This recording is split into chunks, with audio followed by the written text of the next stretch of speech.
జిల్లాలో తొలిసారిగా JN1 variant Covid కేసులు నమోదు కావడంతో యంత్రాంగం అప్రమత్తమైంది. జీజీహెచ్లో RN-TCP టెస్టులు చేయగా ఇద్దరికి పాజిటివ్గా తేలడంతో వారిలో ఒకరిని జీజీహెచ్లోని పోర్టబుల్ కోవిడ్ కేర్ యూనిట్లో అడ్మిట్ చేసుకుని వైద్యం అందిస్తుండగా మరొక వ్యక్తిలో లక్షణాలు తక్కువగా ఉండడంతో హోమ్ ఐసోలేషన్లో ఉంటున్నట్లు జీజీహెచ్ RMO తిరుమలరావు తెలిపారు. రాష్ట్రంలోని ఉత్తరాంధ్రలో JN1 వేరియంట్ కేసులు ఎక్కువగా నమోదవుతుండగా ప్రకాశం జిల్లాలో ఏకకాలంలో ఇద్దరికి పాజిటివ్గా తేలడంతో కలెక్టర్ దినేష్ కుమార్ యంత్రాంగాన్ని అప్రమత్తం చేశారు. ఈ నేపథ్యంలో ఒంగోలులోని జీజీహెచ్లో రోజుకు 50కి తగ్గకుండా RT-PCR టెస్టులు చేస్తుండగా జిల్లాలోని అన్ని ప్రాథమిక ఆరోగ్య కేంద్రాల్లో ర్యాపిడ్ టెస్టులు చేస్తున్నారు. JN1 వేరియంట్ కోవిడ్ గతంతో పోల్చుకుంటే పెద్ద తీవ్రతరం కానప్పటికీ లక్షణాలు కనిపిస్తే వెంటనే టెస్టు చేయించుకోవాలని జిల్లా వైద్య ఆరోగ్య శాఖ అధికారి రాజ్యలక్ష్మి జీజీహెచ్ RMO తిరుమలరావు సూచించారు. భారతదేశం అంతటా కోవిడ్ కేసులు పెరుగుతున్నాయి. అదేవిధంగా మన ఆంధ్రప్రదేశ్లో ఉత్తర ఆంధ్రప్రదేశ్లో ఎక్కువగా ఇక కేసులు అనేవి నమోదయ్యాయి. మన ప్రకాశం జిల్లాలో కూడా PHC స్థాయిలో ర్యాపిడ్ పరీక్షలు చేస్తూ ఉన్నాం. అదేవిధంగా మన జీజీహెచ్ ఒంగోలులో RT-PCR నమూనాలు సేకరించి మైక్రోబయాలజీ ల్యాబ్లో మనం పరీక్షలు అనేది చేస్తూ ఉన్నాం. రోజుకి 40 నుంచి 50కి పైగా ఈ టెస్టులు అనేది చేస్తూ ఉన్నాం.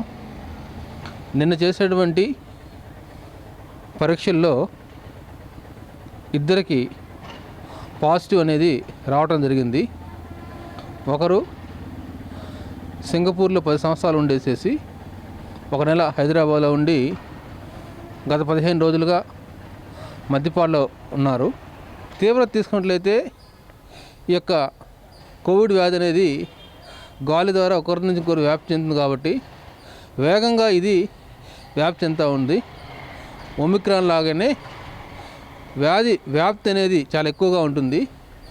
కానీ తీవ్రత అనేది అంటే కాంప్లికేషన్ రావడం కావచ్చు, ఆయాసం రావడం కావచ్చు, అదేవిధంగా లంగ్స్ మీద ఎఫెక్ట్ అనేది, సీరియస్నెస్ అనేది, సివియారిటీ అనేది ఈ JN1N1 వైరస్ వల్ల చాలా తక్కువగా ఉంటుంది.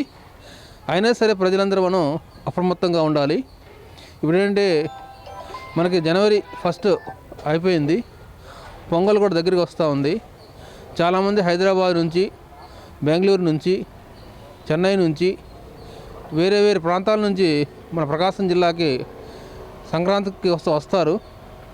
వచ్చినప్పుడు కూడా చాలా జాగ్రత్తలు తీసుకోవాల్సిన అవసరం ఎంతైనా ఉంది. ఫిజికల్ డిస్టెన్స్ పాటించాలి, మాస్క్ ధరించాలి, చేతులని పరిశుభ్రం కడుక్కోవాలి.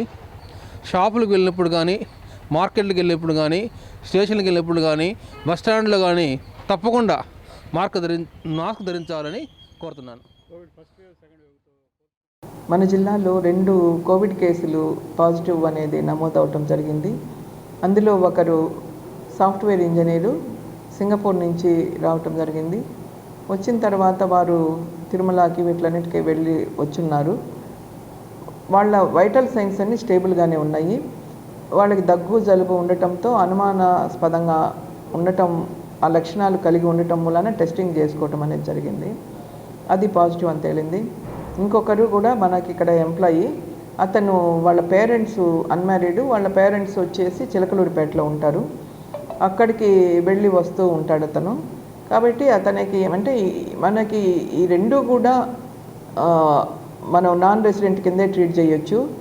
మనకి ఇక్కడ కాదు, origin of the disease is not here, out side నుంచి మనం దాన్ని ఇంపోర్ట్ చేసుకోవటం అని అనుకోవచ్చండి. 2 పాజిటివ్ కేసులు అనేవి మనకి నమోదయ్యి ఉన్నాయి. వారి ప్రైమరీ కాంటాక్ట్స్ని మరి సెకండరీ కాంటాక్ట్స్ అందరినీ కూడా ట్రేస్ చేశాము. వారికి రేపు టెస్ట్లని చేసుకోవాలని కూడా మేము ఇన్స్ట్రక్షన్స్ ఇవ్వటం జరిగింది. వీళ్ళిద్దరి కూడా హెల్త్ కండిషన్ అయితే స్టేబుల్గా ఉంది. ఇద్దరు కూడా హోమ్ ఐసోలేషన్లో ఉన్నారు. ఒకరు హాస్పిటల్లో ఐసోలేషన్లో ఉన్నారు, ఇంకొకరు ఇంట్లోనే హోమ్ ఐసోలేషన్లో ఉన్నారు. ఈ ఇబ్బందికర పరిస్థితులు అయితే ఇద్దరికి లేవు. కానీ అందరూ కూడా మనకి కోవిడ్ అనేది తేలిగ్గా తీసుకోకుండా తగిన జాగ్రత్తలు తీసుకుంటూ మీరు మాస్క్ అనేది ధరిస్తూ శానిటైజర్ హ్యాండ్స్ వాష్ చేసుకోండి లేదా శానిటైజర్ వాడుతూ గతంలో ఏ రకంగా కోవిడ్ అప్రాప్రియేట్ బిహేవియర్ అనేది మనం పాటించామో అది పాటిస్తే మనం ఈ కోవిడ్ అనే దాని నుంచి ఎంత చిన్న సిమ్టమ్ అయినా కానివ్వండి భయం అనేది ఉంటుంది ప్రతి ఒక్కరికి. అలా కాకుండా మనం జాగ్రత్తగా ఉండొచ్చు. కాబట్టి మేము మిమ్మల్ని అందరినీ కోరేది, ఇంకా రాబోయే సంక్రాంతి పండగకి అందరూ వస్తారు బంధువులు దూరాల నుంచి కూడా, కనుక కొంచెం సిమ్టమ్స్ ఉంటే ఇమీడియట్గా టెస్ట్ చేసుకొని వాళ్ళని ఐసోలేషన్లో పెట్టండి. అప్పుడు మనం ఆ స్ప్రెడ్ అనే దాన్ని బ్రేక్ చేసుకోగలుగుతాం. కనుక ఈ రకంగా జాగ్రత్తలు తీసుకోవాలని అందరినీ కోరుకుంటున్నాము. Thank you.